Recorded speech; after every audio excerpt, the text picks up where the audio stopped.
My husband cheated on me with his mistress, and in the heat of the moment, he suffered a sudden brain hemorrhage and was admitted to the ICU. In a feeble voice, he said to me, "I know I was wrong. I'll do better from now on." But after he recovered, he only became more reckless and cruel. Along with his mistress, he plotted to leave me with nothing, sticking me with tens of millions of dollars in debt. My parents were hit by a car on their way to demand justice on my behalf, and both died on the spot. In the end, I was left homeless on the streets, humiliated to death by strangers. When I opened my eyes again, I found myself back outside the ICU ward. A doctor held out a surgical consent form for my signature. "Ms. Voss, once you sign this, we'll begin emergency treatment right away." I smiled coldly and said in a low voice, "I'm sorry, I can't sign this, Ms. Voss. The surgery can start the moment you sign. Rest assured,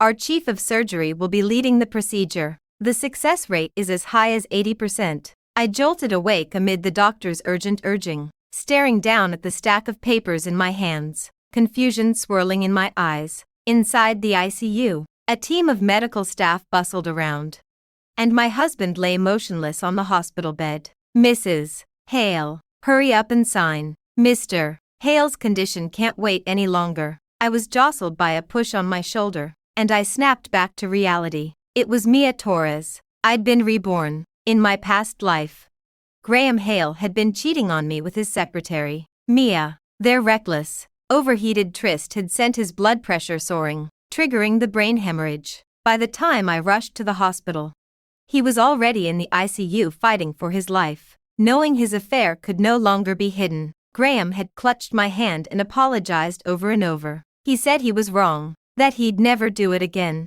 He called himself a worthless man who'd let me down, and promised to sign all our family assets over to me once he recovered from surgery. I'd softened, swayed by years of marriage. I signed the papers and saved his life, but I'd been naive. Once he recovered, he didn't change at all. If anything, he grew bolder, moving Mia into our home right under my nose. Under their scheme, I was tricked into signing papers that left me empty-handed. They seized every last bit of our fortune and dumped tens of millions in debt on me. My parents died in a car crash on their way to confront him. Meanwhile, the two of them lived a perfect, happy life in my villa. I was left on the streets, scrounging for food in garbage cans and fighting stray dogs for scraps. In the end, I was assaulted and killed by a homeless man. "Mrs. Hale, what are you staring at? Hurry up and sign." Mia grabbed my shoulder, her voice sharp with anxiety. Looking at her face, I almost laughed. In my last life, I'd thought she was a responsible secretary and treated her well. Turns out she'd been sleeping with my husband the whole time. What a bitch. I ignored her and turned to the doctor. "What did you say the success rate of the surgery is?" 80%. I pushed the clipboard in his hand away gently and said flatly, "Only 80%. I can't sign this. I need to find the best doctors for my husband. I want 100% chance he survives." The doctor froze at my words. After a moment, he said, "Ms. Voss, there's no such thing as a 100% guarantee in surgery, but rest assured, we will do everything in our power to save him. You have my word. Every second counts for the patient right now." I knew that perfectly well. An 80% success rate for a brain hemorrhage was already remarkably high, but for the man inside that ICU, I wasn't stupid enough to save him just so he could team up with his mistress to destroy me again. I broke down into sobs, my voice sharp and desperate. "I need 100%. What if he dies on that operating table? Will you take responsibility?" "I won't sign without a guaranteed outcome. I won't send my husband to his death." The doctor paced anxiously, helpless against my outburst. Scenes like this were common outside the ICU. Every day, people broke down, too terrified of failure to sign off on surgery. He could only keep trying to persuade me, saying this was already an exceptionally high success rate, and that any further delay would only make his condition worse. "Mrs. Hale, there's no time to find another doctor. Just sign the papers already. Mr. Hale can't afford to wait any longer." Mia's tone shifted from anxious to irritated and impatient, as if she couldn't believe I was standing here crying while her lover lay dying inside. "Mrs. Hale, You have to trust the doctors. Sign now. The longer you wait, the worse it'll be for him. I lifted my eyes to her and said in a cold voice, Ms. Torres, why don't you tell me, how exactly did Graham suffer that sudden brain hemorrhage? Mia froze, stammering and unable to form a coherent reply. Graham and I had met in college. His parents were dead, and he was known around campus as one of the poorest students. She worked part-time jobs just to afford meals. For all his poverty, when he was courting me, he'd worked 3 months of extra shifts, skimping and saving just to buy me a necklace I'd admired. He'd walked 2 miles in the sweltering summer heat just to save bus fare, putting the money toward gourmet smoked brisket he could never afford for himself. Those gestures had melted my heart completely. I didn't care that he was poor, as long as he loved me. Nothing else mattered. After graduation, I took over my family's company and arranged a position for him there. It wasn't long before he showed a real talent for business. Far from being worried, I was thrilled for him. After we married, I even handed full control of the company over to him. I stepped back, content to be a housewife. While I was away from the office, I'd heard whispers about him and other women, but I'd always trusted him. Until today. Today, I'd found irrefutable proof of his affair with Mia on the car's dashcam. It was their reckless, overheated encounter that had triggered Graham's brain hemorrhage. He'd betrayed me, and now he expected me to save him. Last time, I'd fallen for his pleas. My soft heart had cost me everything. I'd thought he'd change. I'd thought he'd at least remember my kindness. After all our years together, in the end, it was just the classic tale of the farmer and the snake. Mia grew more panicked as time ticked by. She turned the tables on me. Mrs. Hale, can you stop being unreasonable?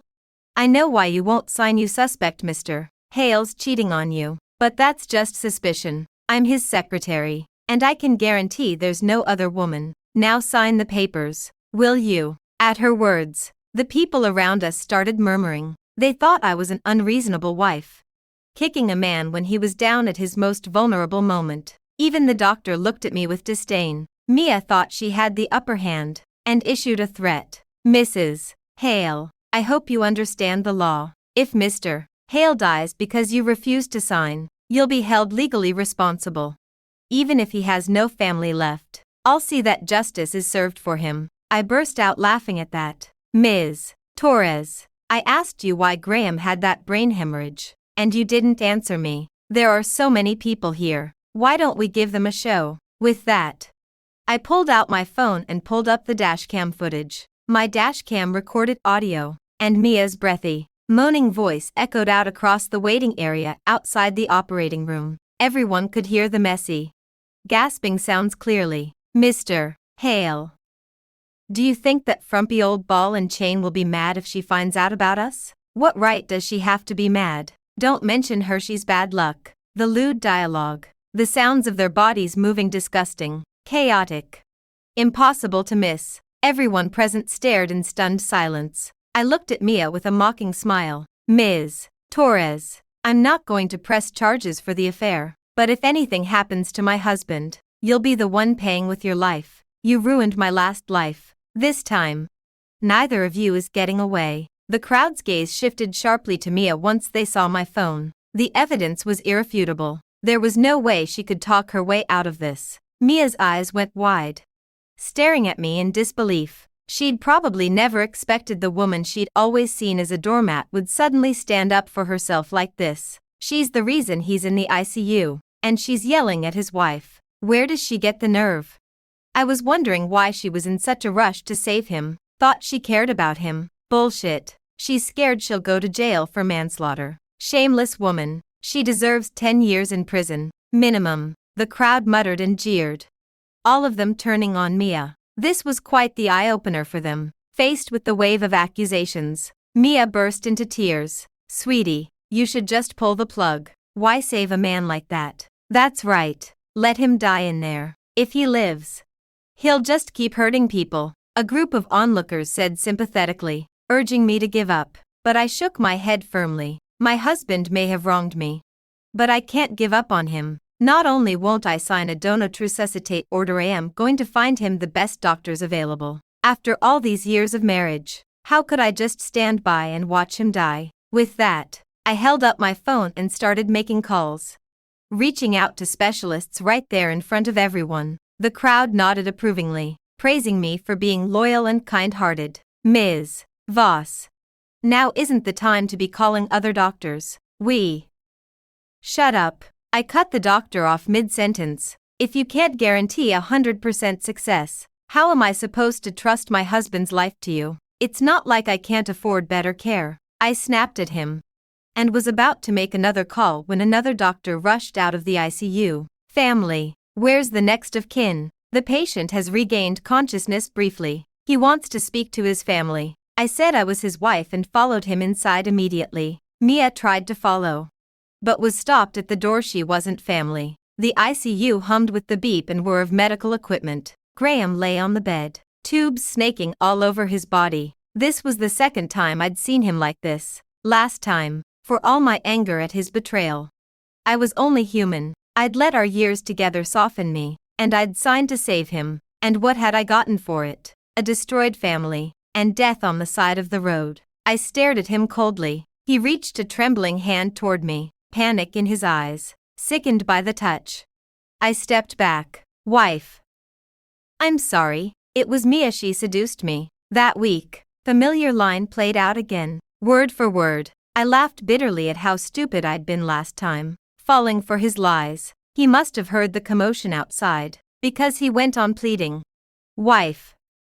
I failed you. I'm so sorry. Can you forgive me just this once? When I get out of here, you can yell at me, hit me, whatever you want. I'll sign all my assets over to you. Looking at his desperate face, my heart was cold as ice. Those assets were mine to begin with. He'd had nothing. What was there to sign over? I gave a cold, amused smile. It's fine. I don't care. As he let out a relieved breath, I leaned in and whispered in his ear, Graham, I don't believe a single word you say. I already told the doctors we're calling off the resuscitation. Try not to break anyone's heart in your next life. Okay, even in his weakened state.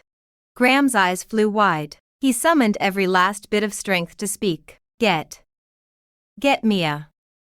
I shook my head, slow and pitying. Honey, don't be ridiculous. Mia's not family. Her say doesn't matter here. Graham's parents had died when he was young. I was his only next of kin. I was the only one with the authority to sign off on this surgery, and Graham had thrown his only chance at survival away with his own 2 hands.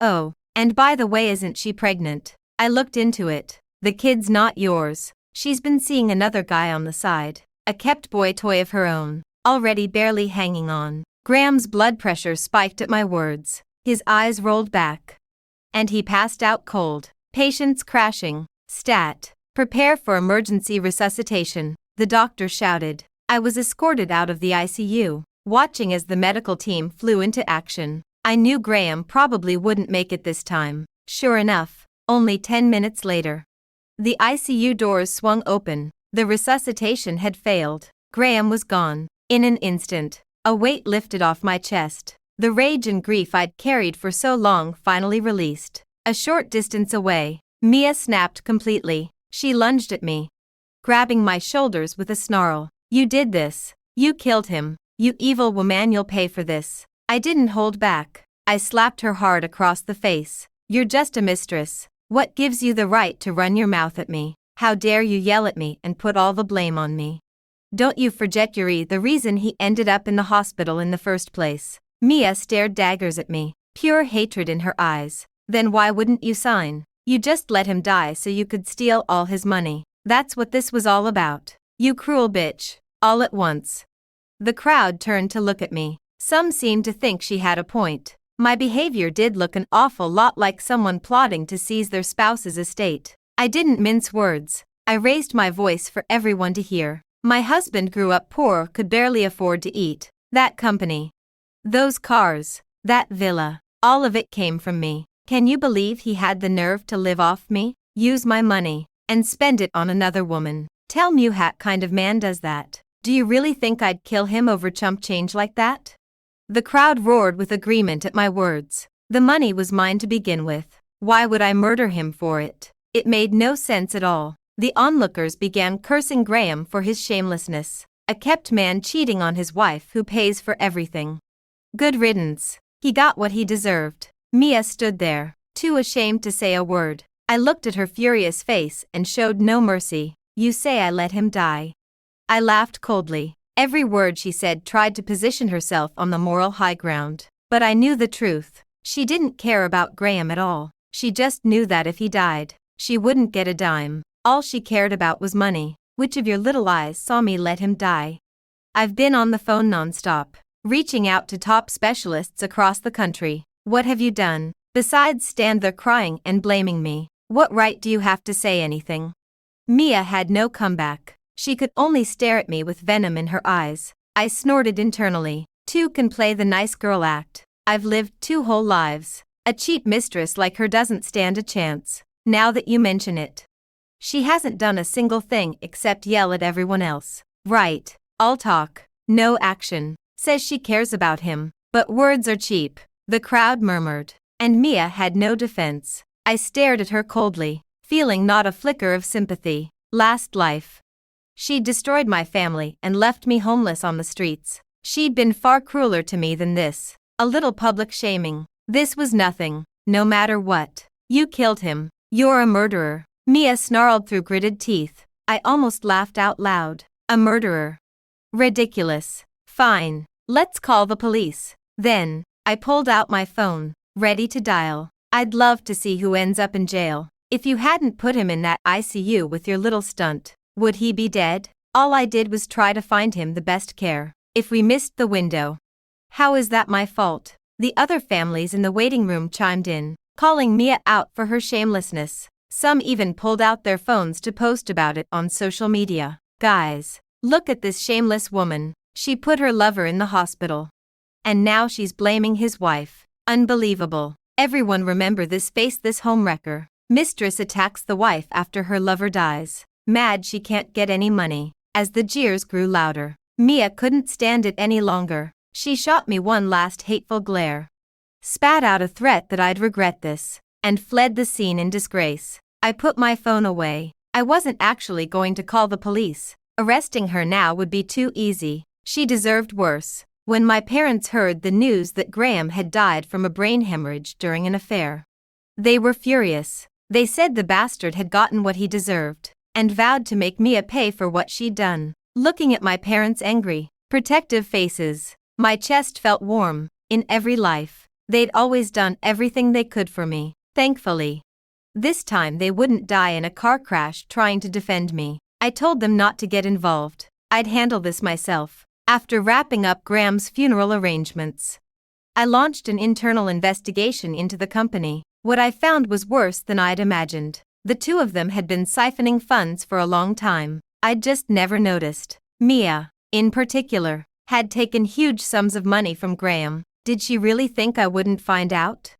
Everything she'd taken from me, I'd make her give it all back. I immediately reached out to a lawyer. All the money Graham had given his mistress during our marriage. Legally, I was entitled to get every cent back. On top of that, she'd embezzled massive amounts from the company using her position. She'd pay for that too. But before I could even make my move, she struck first. I was targeted by an online smear campaign. A post titled "Vicious Wife Lets Husband Die in Hospital to Steal His Fortune" went viral.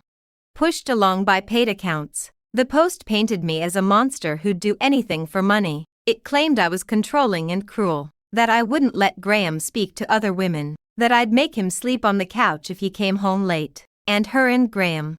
Their affair was rebranded as a tender, forbidden romance. Born from my oppressive cruelty, I almost laughed reading it. I'd never seen a mistress so shameless as to frame her own affair as some grand love story. But the online mob didn't care about the facts. They got riled up and started hurling insults at me. Overnight, I became public enemy number 1. It's unthinkable. How could she just stand there and watch her husband die, all for money? Ugh, that woman deserves to rot. The worst part is, she thinks she didn't even do anything wrong. If the law won't punish her, we will. Fueled by self-righteous outrage, the internet had branded me a monster. My address was leaked, and someone doused my front door with red paint in the middle of the night. Luckily, I'd already moved out, so I was unaffected. Protesters showed up outside the company headquarters with banners, calling me a gold-digging murderer. Business took a hit. My employees were furious. They all knew about Graham and Mia's affair. And they knew the online stories were lies. But every time they tried to defend me, they got attacked by keyboard warriors. Ms. Voss, we should call the police, someone said. Frustrated, I shook my head calmly. Not yet. It wasn't time. By the end of each workday, people were following me home, looking for trouble, but I'd hired bodyguards ahead of time, so nothing ever happened. Mia's little games were starting to get on my nerves, though I'd let her have her fun for a little while, and now she was pushing her luck. Thinking I was an easy target, once I had all the evidence of her embezzlement gathered, I called the police immediately. Mia was arrested the same day. Online slander was the least of her problems. She was also facing charges for embezzling company funds alongside Graham. And I'd be reclaiming every cent he'd given her, even at the police station. Mia didn't look worried. If anything, she looked smug, like she thought she had one over on me. My demands are simple, I told the officers. She pays back every dollar she stole, serves her time in prison per the law, and issues a public retraction of the online rumors. The officers said most of that would be straightforward. But prison time, that might be tricky. She was pregnant. I paused. Then it clicked. Under the law, pregnant women don't serve jail time. That's why she'd been so confident. I hadn't even considered it. Mia looked at me, smug and triumphant. Elena Voss. I'm carrying Graham's child. That money wasn't for mine, it was child support from his father. You're not getting a penny of it back. The officers looked troubled. This was a messy situation. Let me be clear. On top of the child support, you owe me a share of Graham's estate. The child has inheritance rights. Mia lifted her chin, arrogant. There wasn't a hint of shame on her face for being a mistress. If anything, she seemed proud of it. I just laughed coldly. So she wanted to play games. Did she really think I was some naive little rich girl? I looked her dead in the eye and said, "You say that baby's Graham's. I already found out you've been sleeping with another man. Who the father is, nobody knows. You want a cut of the estate. Prove the baby's his." Mia's face went slack with shock. She stared at me, stunned, speechless. To prove the baby was Graham's, she'd need a paternity test. Too bad I'd already had Graham cremated and all his personal belongings thrown away. She didn't have a single sample to test against. Elena Voss, don't push me too far, Mia screamed, all her earlier calm gone. If the officers hadn't held her back, she would have lunged at me. I smiled at her rage. Push you too far? I'm just taking back what's mine. Is there a problem with that? You really think sleeping with a man who married into my family's fortune means you're set for life? I mocked her openly. She'd planned everything out so neatly. Too bad I wasn't stupid. The officers listened to what I said, looked over the evidence I'd provided, and agreed the case was clear now. If she can't prove the child is your husband's, she has to pay back every cent. I smiled faintly and continued right in front of Mia. Even if the baby was his, it wouldn't matter. Graham and I signed a prenuptial agreement before we got married. Everything I own is separate property. He has nothing. When we'd gotten married, Graham had insisted on the prenup himself, to prove he wasn't with me for the money. If we ever divorced, he wouldn't take a dime from me because all of it was my premarital property. Last time, even with the prenup, Graham and Mia had tricked me into signing everything over to him. Then they'd convinced me to get a fake divorce to protect the assets, and stuck me with all the debt. The fake divorce had turned real. I'd lost everything, been thrown out of my own villa, and left with millions in debt. This time, that prenup was working in my favor. Mia had no chance of claiming any inheritance with that baby. When Mia realized she'd get nothing from me, she snapped. She pointed at me and screamed, "You murderer! You killed your own husband, and now you're going to hound me to death too." At that, a small smile tugged at my lips. Hound her to death? No, I was the victim here. Last time, she and Graham had hounded me to death. The officer's brow furrowed at the word murderer. "What's this about?" Mia yelled immediately. "I'm reporting her. She killed her husband. Arrest her." Faced with the officer's confused look, I calmly explained what had happened at the hospital. There was security footage, medical records, plenty of proof. I had nothing to worry about. Even signing a DNR wasn't illegal, let alone trying to find better doctors for him. If anything, the officers thought I was being generous for not suing Mia for damages. After all, Graham's death was partially her fault. Generous. I already have the paperwork ready. I was just about to file a lawsuit against her, I said coldly, then turned and left the station. As for Mia, even as a pregnant woman, she'd be stuck in custody for a while, cooperating with the investigation. That same night, Mia's apology video spread across social media. The keyboard warriors saw it and immediately started ranting, claiming I was using my wealth to silence her. But when all the evidence came out, the mob finally realized they'd been played. Wait, Mia's the mistress. How does she have the nerve to act like she's the victim? She tried to ruin the wife online.